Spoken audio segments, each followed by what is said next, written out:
Good day, everyone. So today we're going to discuss one of the most influential theories in psychology and counseling. That is the psychoanalytic theory by Sigmund Freud. So Freud is often called the father of psychoanalysis, because he introduced a framework that would help us understand how our unconscious forces shape our thoughts, feelings, and behaviors. So when we say behaviors, that refer to our actions.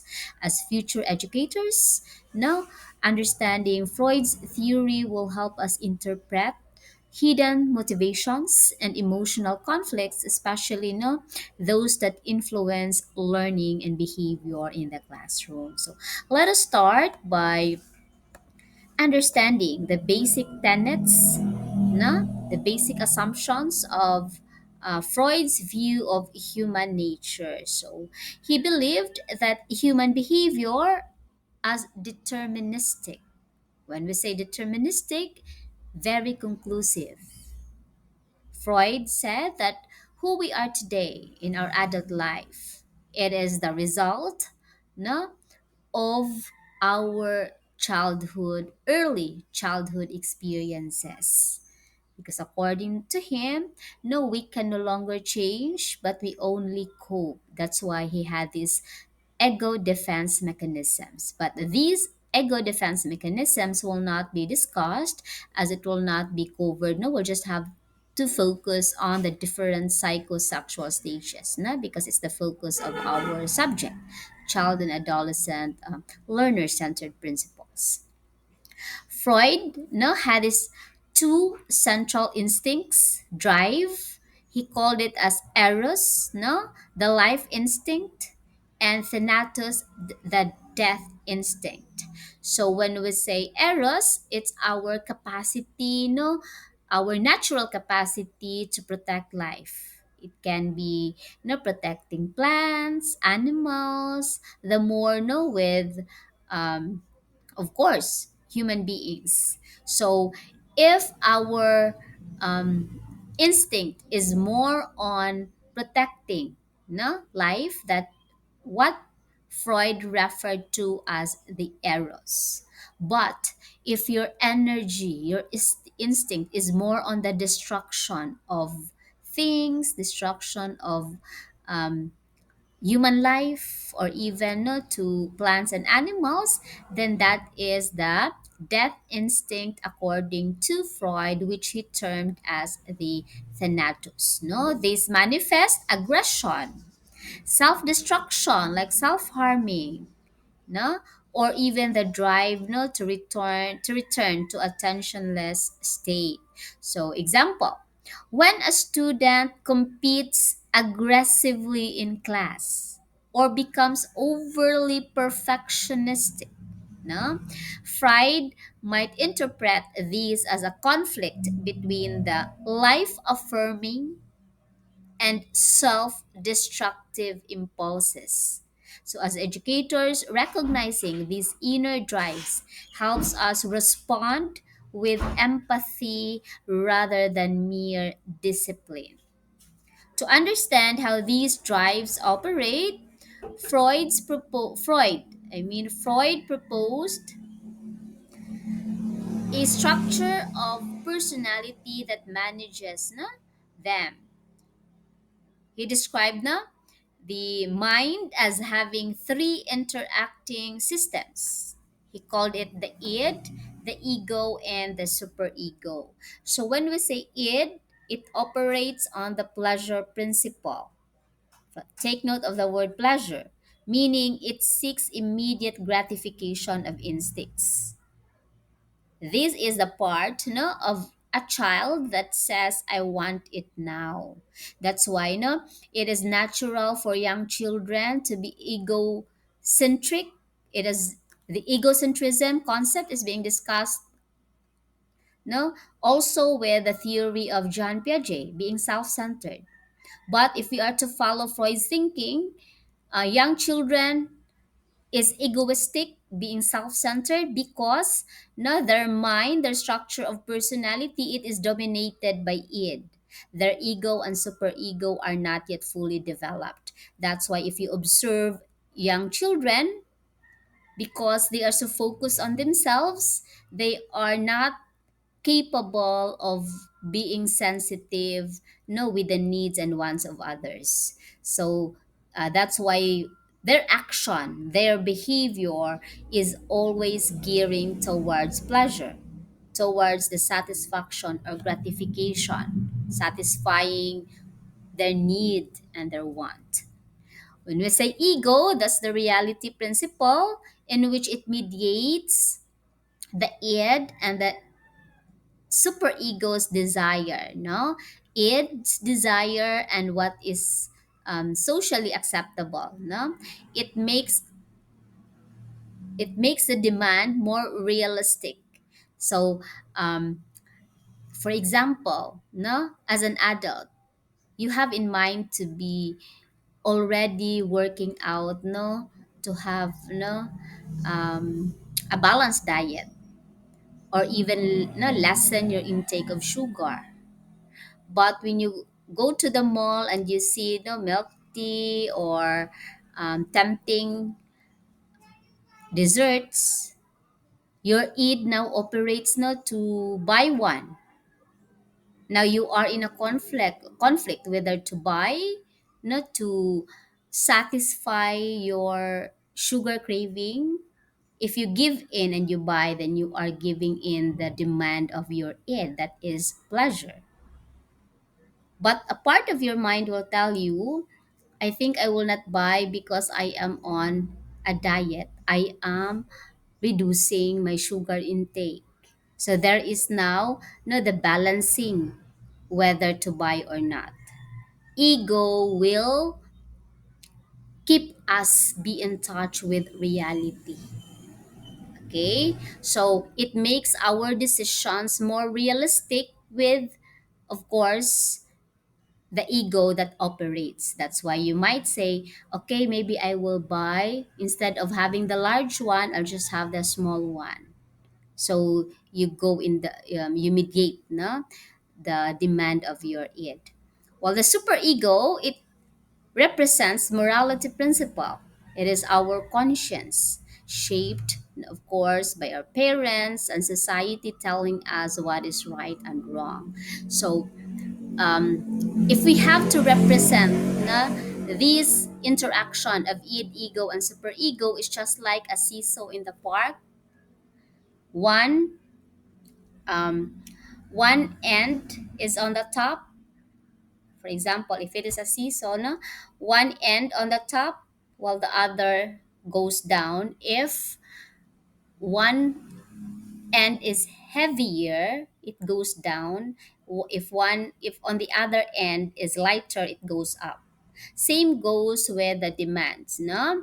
If its demand is so strong with that pleasure, gratification, it might dominate and it will win. So therefore it goes down, and the superego might give in and it goes up. The screw in between of the two opposing ends that represent the ego, which tries to balance the two impulses, the id and the superego, because these two structures of personality are quite too demanding. According to Freud, if we cannot balance the demands of these two structures, the id and the superego, we cannot maintain our sanity. So ego is the center of personality. That's according to Freud. We need to protect it because it always keeps us with a reality. So therefore, we need to protect it now with the use of different ego defense mechanisms. But these ego defense mechanisms will not be discussed, and it is not part, no, of the topics, no, for this subject. So before going, to these levels of the mind, I have here examples. Imagine a student who wants to copy a classmate's answers during a test. The id, or the id tempts the student to do it for an easy reward rather than spending sleepless nights na studying. It's easy to just copy, no, and have a higher score. The superego warns that it's dishonesty, no, and the ego negotiates by perhaps deciding to study harder next time. In classroom, of course, conflicts among these three systems can explain moral struggles, and their no guilt might be experienced by that person. Okay, so these structures of personality, according to Freud, it can also be explained no, with the levels of the mind that he proposed. So, according to Freud, we have the conscious, the preconscious, and the unconscious. So, Freud compared our mind with an image of an iceberg. No, the conscious level is the small visible tip that refers to our thoughts and feelings that we are aware of. When we say we are aware of, we know that we have the thoughts, we have that kind of emotions. The preconscious contains memories. So take note, memories. That's in the middle part. These are knowledge, experiences, no, that can be easily brought back to awareness. When we say awareness, that is a conscious level. Such as example, a student remembering a previous lesson when asked by the teacher during oral recitation. Okay, to make it more clearer, take note again, conscious level of our mind is anything or everything that we are aware of. Like, for example, the lessons that I am discussing right now, the psychoanalytic theory, at this very moment, that is part of your consciousness, at the conscious level of your mind. Because at the very moment you are listening to it, you are aware of my voice, you are learning on the concepts, the terms, no, and the Freud's theory, that's part of your conscious level of your mind. But after this video, you might proceed to another um, task of yours. It can be no washing the dishes or reading another reference materials from another subject, or you might be going somewhere else.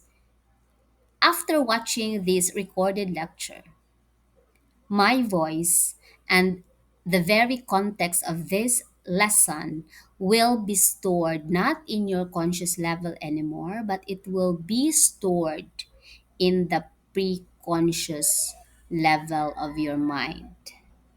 Because according to Freud, it's just like na a subdivided na um, our mind is subdivided, because if there is no divider, it's very chaotic in our head. No, we might be disorganized. You imagine that after watching this video, you might go to SM, and the thoughts of id, ego, and superego is there bothering you in your conscious mind, and my voice is there.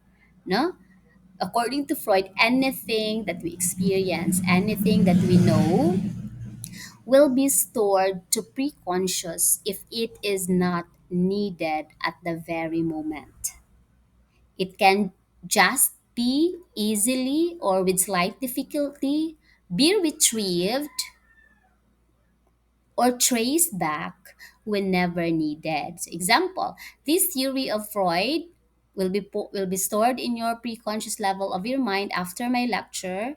And once you will take the quiz a week or 2 weeks after, then you are now trying to recall, no, try to trace back your memory, what was it all about, then you are now accessing the preconscious level of your mind. So example, it's just like no having a closet. If you are getting fat, no, you are trying to segregate or separate your clothes, no, that things that can still fit, and uh, clothes that you cannot let go of but can't fit in. So You need to separate it on a different place, no, your favorite clothes that won't fit in at the very moment but can be used later on when you slim down. So it's same with anything that we experience. No, once it is not yet needed at the moment, it will be stored in the pre-conscious level. We will just get it when we need it. The same goes with our closet. Once you slim down, you try now to access the space of your closet of your favorite clothes that was previously, did not fit into you because you're getting fat, and the moment you slim down, you are now trying to retrieve it and fit in again. Okay, same goes with our experiences, no? Same goes with the things that we know of, no? The knowledge, we only retrieve it in our pre-conscious mind, because take note, pre-conscious level of our mind that stores memories. But the unconscious level of our mind, of course, is, it consists, the biggest part of our mind, it is stored, at the bottom part, just like with the image here, the iceberg. It is our emotions, our thoughts, and our experiences that, of course, represent painful memories. Painful memories might be stored in the preconscious. It will be stored only in the unconscious when it is something not acceptable, something anxiety provoking, or even something traumatic. So, unconscious, it is the hidden part, surface of our mind. No? It is stored there without us realizing it. Meaning, these are the things that we are not aware of. When we say we are not aware of in our vernacular, wala takabalungan na ataan na. It is stored there because it is anxiety provoking. It is not acceptable to us. Okay? Example, a student who avoid speaking in class may not just be a shy, no, person, or may not just be shy. Unconsciously, they might be afraid of criticism due to past ridicule. So, as teachers, we can become more sensitive though to these unseen struggles by creating safe and accepting learning environment. So, again, to wrap up, conscious is anything that we are aware of at the moment. Pre-conscious, it stored our memories, even painful memories, so long as it is not traumatic. But when we say unconscious, these are the things that we feared of, thoughts and emotions that are not acceptable, or even traumatic experiences. Example, in the unconscious memory. Um, Victims of rape, if you are to ask them to narrate their experiences, they cannot fully recall every detail of what happened, because there are segments of what happened that are so traumatic that are immediately stored into the unconscious level of our mind. That's according to Freud, because it protects us, no, from being sane, dili ta mabuang. If we are to refer it to the medical term, no, because it is psychological. Freud's view is psychological. In the medical field, it is what we call selective amnesia, just like a rubber band, no, a straight rubber band. In selective amnesia, there are part of the segment of that rubber band that is missing. Same goes with our memory. I had this friend, no, that she experienced a traumatic car accident. No, her car was totally wrecked and she was rescued, brought to the hospital. She was found unconscious, and when she had her consciousness, she was already at the recovery room. So when she was asked what happened, all she recalled was that the very moment, no, her car and the truck had that,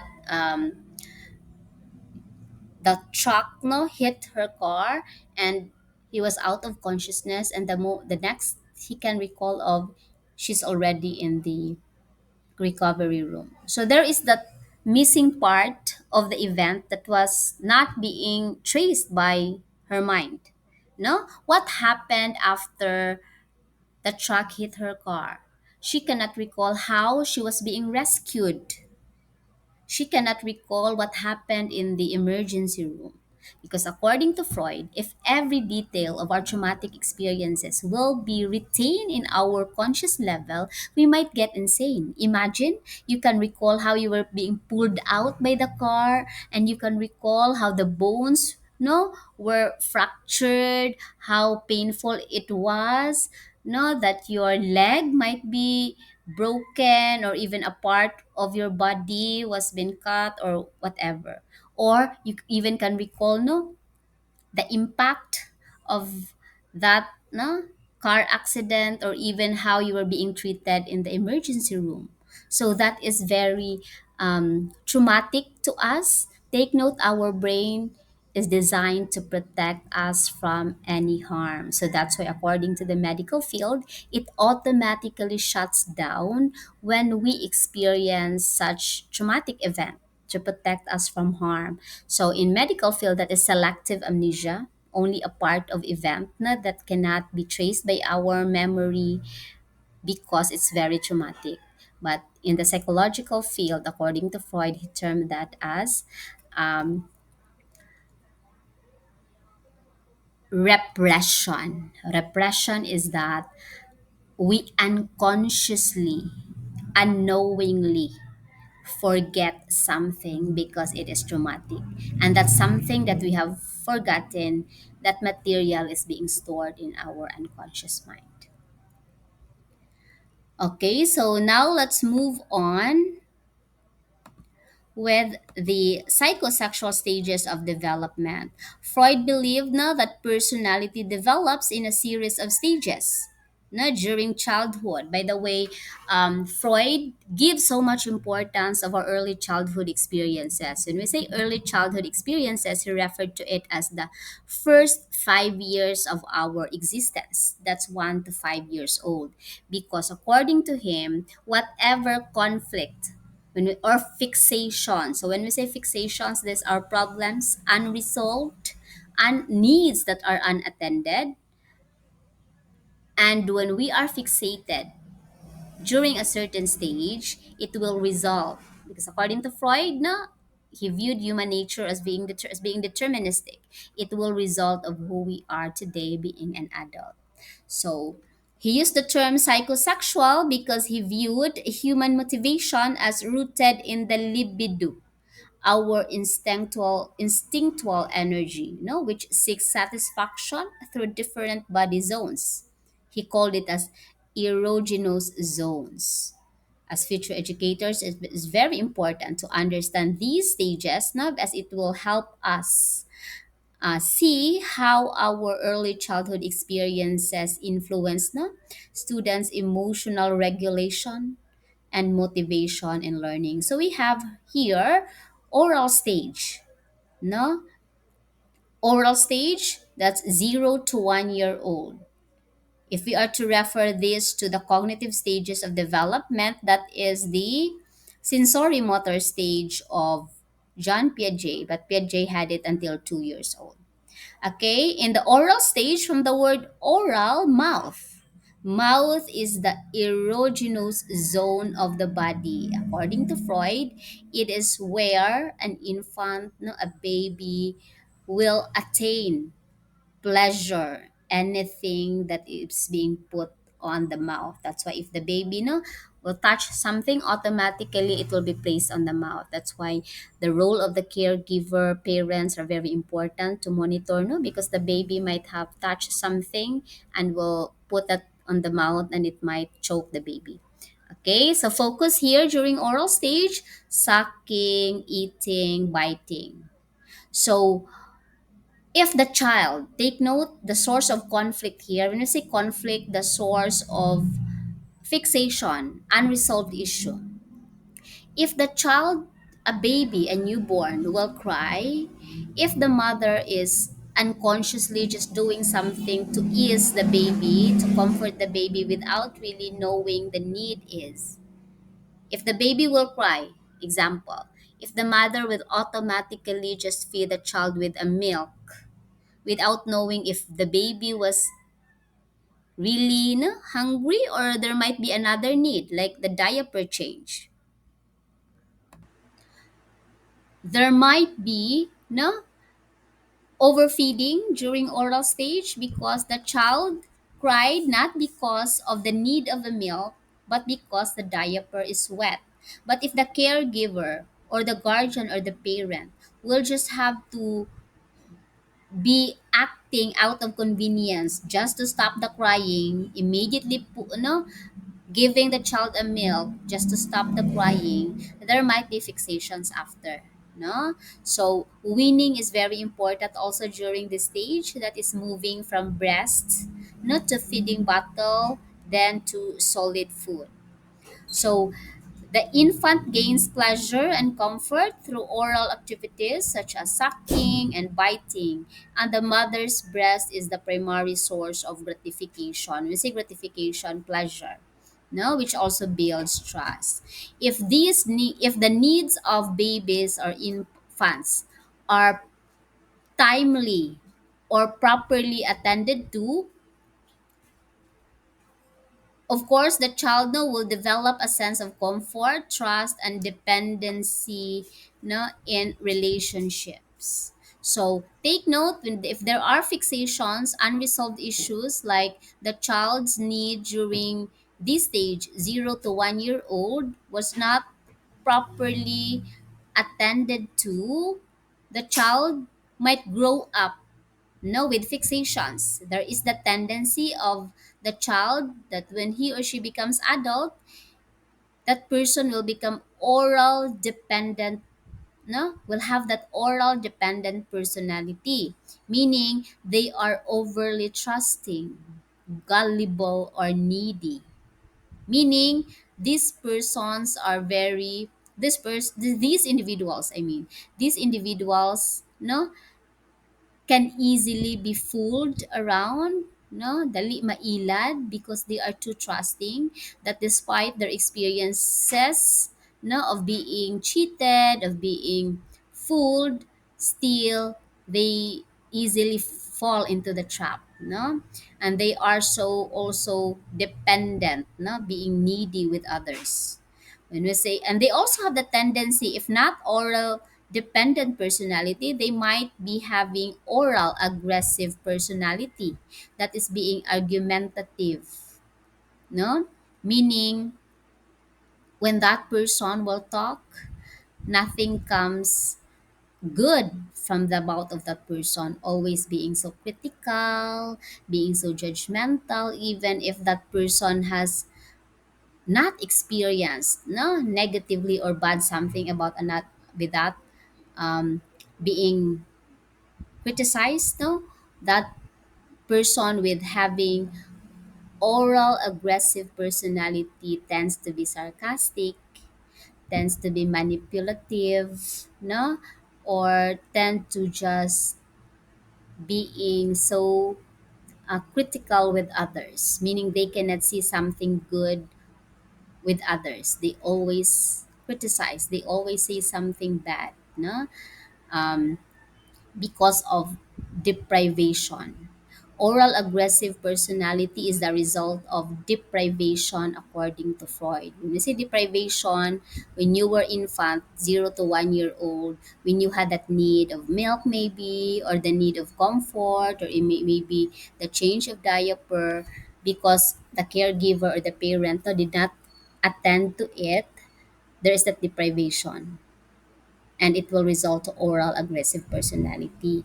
But if it's overindulgence, the sobraan, no, even if you are not hungry during your 0 to 1 year old, but because your mother do not want you, does not want you to cry, even if the ants bite you, your mother just put something in your mouth like a milk to stop the crying, that is overindulgence, na sobraan, no, you will become you will be having that oral dependent personality that is being gullible, being over trusting, being dependent with others. Example here, a student who constantly seeks reassurance from the teacher. Mom, is this correct? For every task, for example, may unconsciously express dependency rooted, no, in early oral experiences, providing that structured support. no, while providing independence will help students gradually in Nanay develop self-confidence. So that's why it's very important, according to Freud, that the first 5 years of our existence, because it will result to fixations that will manifest, of course, as we become adults. So it will make us reflect. I might have the tendency to be having that oral dependent personality, or maybe the opposite, the oral aggressive personality. Okay? Take note, Freud's theory may not be absolutely relatable at this time because it was conceptualized many years ago. But to some extent, there are concepts no, that we can still that are still relevant in our time today. Because when we look at different theories, we will not take it literally everything absolutely as true. But we have to understand it what part of the concept that may still be relevant so that we can understand no um, individuals' behaviors, actions, and the motivations behind that actions or behaviors. Then we have here the second stage, the anal stage, that is 1 to 3 years of age. It is where no toilet training is very important. The focus here is the control of um, body waste, bowel and bladder control. No, toilet training is very important as it is as it reflects mastery of self-control. So the child here learns to eliminate, like for example, instead of having their they will pee in the diaper, then they will be gradually trained not to go to the toilet, especially in bowel movement. So parents' reactions during toilet training no, will significantly shape personality. If toilet training is handled well, the child will develop autonomy. Autonomy is the capacity to decide for himself or herself. No, orderliness being putting things into order, not just about being neat, being clean, and a sense of accomplishment. If this toilet training will be handled harshly or too permissively, take note the two opposing ends, being too harsh, being too rigid or strict, or being too permissive. No, it can result to if the parent or the guardian is being too strict during toilet training, that child might grow up being having that anal retentive personality. So when we say anal retentive, the tendency of the person to be overly neat. Murag, no, OC na kaayo. Being neat is okay. That is good. But when we say overly neat, that is something disturbing because you might not be able to work effectively and efficiently just because you see something that is not properly arranged according to color, according to height, or maybe a strand of a hair, no, on the table or maybe on the floor will distract you from performing. Those are overly neat individuals, no? They tend to be rigid. When we say rigid, not flexible, being too perfectionists, it results to the strict toilet training, no, experiences of a child. And also the opposite, we have this too relaxed, no, if the toilet training is too lax, I mean, or too permissive, a child might grow up having the anal expulsive personality, that is being too messy, disorganized, or defiant. No, it's okay to be messy, but not to the point that it's already something, no, getting another person's be disturbed because of that being disorganized personality of yours, like no, a spoon and a plate will be scattered in the room, no, or it could be the smell of the house is no longer tolerable, but for you it's just okay. There are really individuals who are too messy, no, to the point that it is not within the normal range. Especially, we can be messy sometimes if we are too busy. Or even the papers will be scattered around your room if you are studying, that is okay. But if the papers will be scattered, no, every day, even without that routine of studying, even if you are just texting, but the papers there are, no, every part of your room, then that is something alarming also, especially if you have visitors or friends, no, who might be reacting not the same as how you handled it. It's already a message that maybe you are in the extreme ends now of what is normal. So a student example now is obsessed with cleanliness, overly worried about mistakes, or anxious about deadlines, may display anal retentive tendencies. Conversely, a learner who procrastinates, mag-unya-unya, maglangay-langay, or rebels against classroom rules may express anal expulsive traits. That's being disorganized. Defiant, meaning having that struggle to follow rules, especially from authority figures. Okay?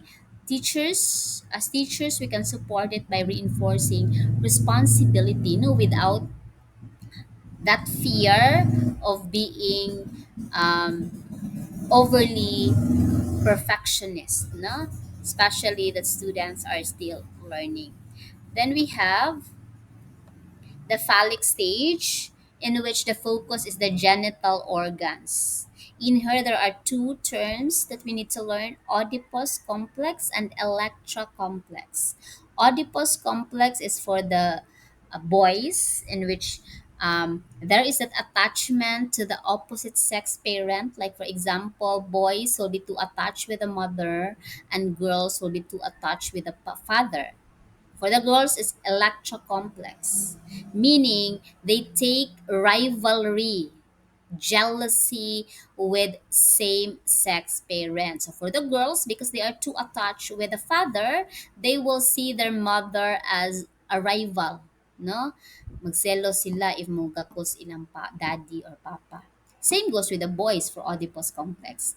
The boy will get jealous with the father if the father will hug the mother because of the attachment, with the opposite sex parent, which is the mother. Okay, the child becomes aware of physical differences here between genders. No? The boy, according to Freud, boys develop unconscious attraction toward their mothers. That's Oedipus complex, while view fathers as rivals. That's the opposite. Here is the electrocomplex for the girls. Okay, when the child identifies with the same sex parent, adapting their values, morals, and gender roles, this stage largely shape the superego or moral conscience. So, if during phallic stage, if this is resolved well, the child gains a healthy sense of identity and morality. If there are fixations or unresolved issues, it may lead to guilt, confusion about gender roles, or difficulty in authority relationships. So, for example, here in the phallic stage, 3 to 6 years old, it is toddler years. For John Piaget, it is during the pre-formal operational stage. A kindergarten who sees I mean a kindergarten student who seeks a female teacher's attention and copies her gestures may unconsciously mirror his maternal attachment. When I say maternal attachment, the attachment between the boy and the mother. No? So for teacher, it is a cue for us to affirm positive identification, through modeling, of course, respect, fairness, and empathy. So it's being the secondary parental figures, because as teachers, you are the second parent. No, we need to reinforce healthy boundaries. So as the child, sexual feelings become more dormant. When you say dormant, um, it's not progressing. It shift the focus on to their school performance. No, it is during latency stage. From the word latent, it means hidden. It is during 6 to 12 years old, no, during elementary until elementary years. If we are to refer it to the theory of Jean Piaget, this is what he termed as the concrete operational stage. In the latest stage of Freud, no, it is the only psychosexual stage that is not sexual by nature. The rest of the stages, it is driven by sexual urges. That's according to Freud. Okay. Latency stage, it is where the sexual drives become dormant. No, focus because the focus during this stage is the social, academic, and skill development. So the teachers, the peers, the classmates are the significant others for the child during this stage. No, so the libido, according to Freud, the libido energy is being redirected to socially acceptable activities like studying, sports, friendship. So the child's world during this stage expands beyond the family, emphasizing teamwork and belonging. So if during this stage, the needs are met or well handled, the child will develop confidence, social skills, the ability to deal with others, and the competence, of course, um, to excel in a certain field.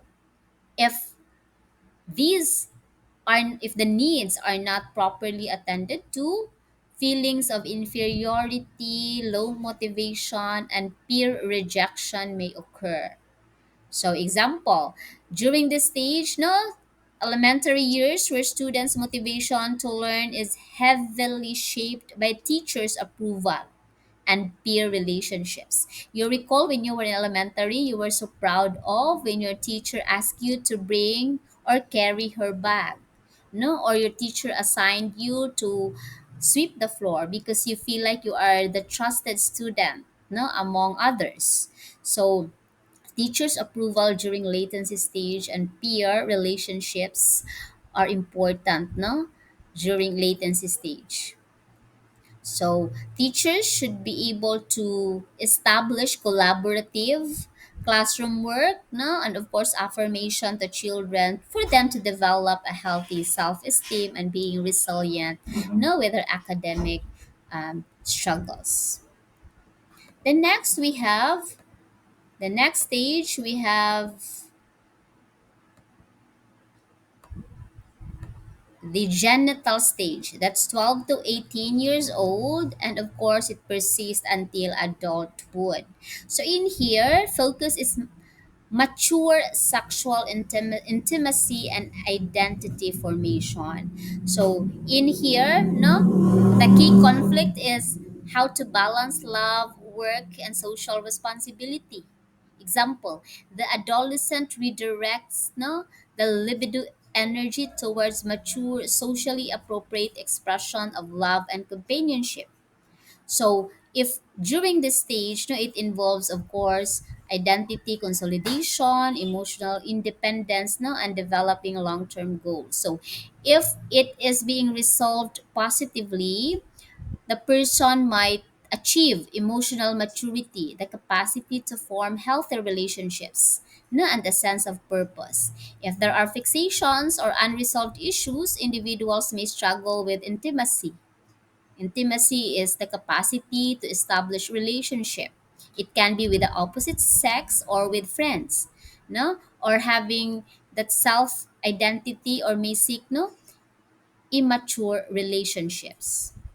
Example here, high school students experiencing infatuation or emotional outbursts, during this stage. So therefore teachers will guide them integrating values education and self-awareness activities, that can channel them with their emotional energy towards self-discovery and life planning. So it's very important to encourage healthy self-expression through art, journaling, or even like homeroom guidance activities. So to summarize, Freud's psychosexual stages will remind us educators now that Action is often a reflection of unresolved developmental experiences. Therefore, as teachers, our task is not to analyze behind, no, is not to analyze students like therapists or to understand their behaviors empathic, no, but we have to understand their behavior or actions empathetically. So we need to understand, no, the attitude behind every classroom struggle, because there might lies a story of development, a fixation, or unresolved issue that was rooted in the early childhood experiences. No, it's very important that we understand where the behavior or the action might be coming from. We shift now from um, judgment, of course, to compassion, no? Understanding what would be the triggering factors behind those actions. Okay, so these are the psychosexual stages according to Freud. Again, these are sexual by nature because Freud um, conceptualized this theory, many years ago during Victorian era, in which it was very conservative, and the expression of sex, even the thought of it, no, was a taboo. So that was an influence na why, among other factors, why Freud focused on sexual drives. Okay, so among these stages, it's only the latency stage that is not sexual by nature. So that's it for the psychoanalytic theory by Sigmund Freud.